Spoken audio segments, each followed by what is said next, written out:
Part of my reason for taking the Hawthorn job, and once given that opportunity, is the understanding that the board and the CEO and the footy manager's an interesting position, because it's one of those ones you're like, oh, what do they really do? Do you really need them that much? Like, are they important? And like, if you'd be destroyed without that person being an absolute star. And so having all those people together, knowing and committed to what you're doing, it's really easy to talk to players. You talk to them all the time. But going up and talking to the CEO and the board and making sure they're aligned with what you're about is really important, because otherwise, when you lose a game or win a game that you should have done the other, they need to be singing out of the same hymn book.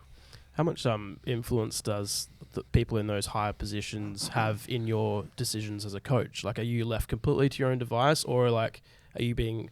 I mean, not necessarily you, but a coach is told to play certain players a bit more from higher ups, those sorts of things? Well, not at Hawthorn, no. No one from above has... I think role clarity in the professional game now, it's a huge business. And what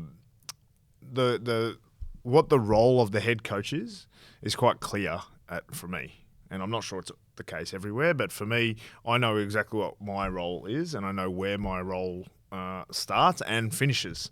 And sometimes as a head coach, you actually have potentially too much influence. You can influence what your media messaging is and what your list management is, but you need to have really stringent protocols and rules around who's in charge of what. And so I know that at the draft, when the draft comes, I know I could be desperately in love with getting this one player, and if he's still on the board, it's not going to be my call at the end. Right. And I accept that, and I know that is a fact, and it's the right way. Now, it doesn't mean I won't be unhappy with it at some stage, but making sure that that's the same for me as a head coach, but the same for whether that's the footy manager or CEO or president. Everyone has their role to play, and if you have that, then you get great strength of a group. What about the coaching role itself? Given you've come from different angles, right? As a player, as an assistant coach, as a player across two clubs, the captain, you've kind of seen a lot of intricacy around football clubs, and now as the head coach. What's something that people, punters like Dan and I, wouldn't know about being a head coach? What's something or a few things that happen that people would just be like, what happens behind the veil that never saw as a player? You need to be more.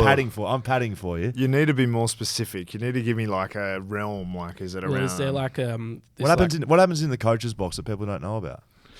The coach's box, you'd be surprised how calm our coach's box is currently. I've had a couple of games where I have not coached very well when things haven't moved smoothly. But that's the coaching term for he's cracked the shits up in the box. I just haven't been able to think clearly. I went and coached from the bench, and coaching from the bench is good because you're with players and you can give direct, as soon as a player comes off, you can look them in the eye and give them a high five and say, oh, make sure on that one you do this, or, that technical stuff. But you actually can't see the game particularly well. And there was we needed to make a change, and it was a bit of a chess move.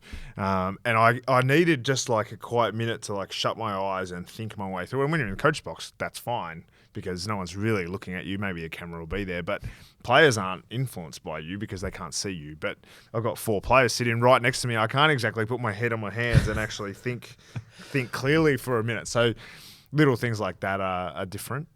What about when you see the other coach? Like, do you notice when the other coach goes down to the bench, you're like, oh, maybe I should go down there too? Like, is there those sorts of things? FOMO for the bench? Yeah.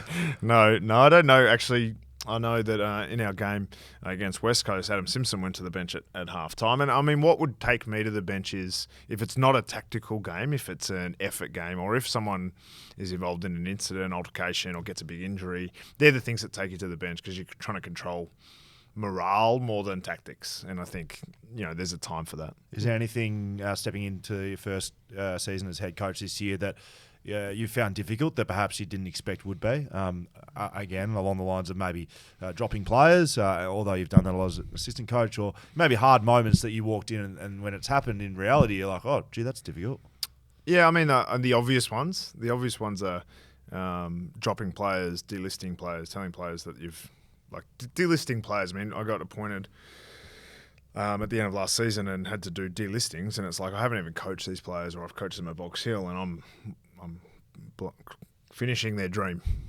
Maybe, hopefully we can help you get an opportunity at another club, but that's unlikely. So you guys who you have a lot of respect for and you enjoy them as people, but you don't think they can help you from a football perspective. You actually have to tell them that their dream's over. So that's easily the hardest. But I refuse to feel sorry for myself because it's much harder being on the other end of that message.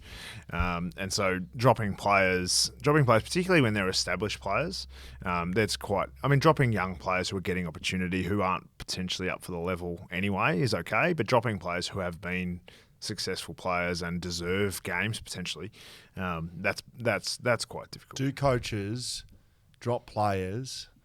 If you get a 50-50 call on someone, you can't split them, play the same role, don't know how to flip a coin. Will coaches make decisions around dropping a player that they may think will react better to getting dropped, that may actually rebound quicker and not drop their bundle? I'm referring to myself because I felt like at stages that would happen in my career. No, seriously, because you wouldn't crack it, or you would. I'd crack the SADs for 5 minutes, yeah. But the next day at training, I'd try to be the best trainer, and then I'd go back to the waffle and I'd get in the best players, and then I'd be back in the team. I played 200 games over 14 years, so I knew how to get dropped and get back in the team. Right? I was the most dropped player at West Coast Eagles in the history of the club. Right? You seem quite proud of that. I am. Absolutely I am. I wasn't given everything on a platter like 329 game Sam Mitchell. Did you get drafted when you were 18? Okay, perfect. 17 actually. But my point is that a thing? We haven't experienced that. I'm not the big coaching expert who's got all the experience in the world. I've coached 17 games as a head AFL coach. So at this point, have I decided between players how they will react? No. But I could see that happening where you're like, if we drop this guy, we might lose him. Like from a mentality point of view, it might take him a month to overcome that.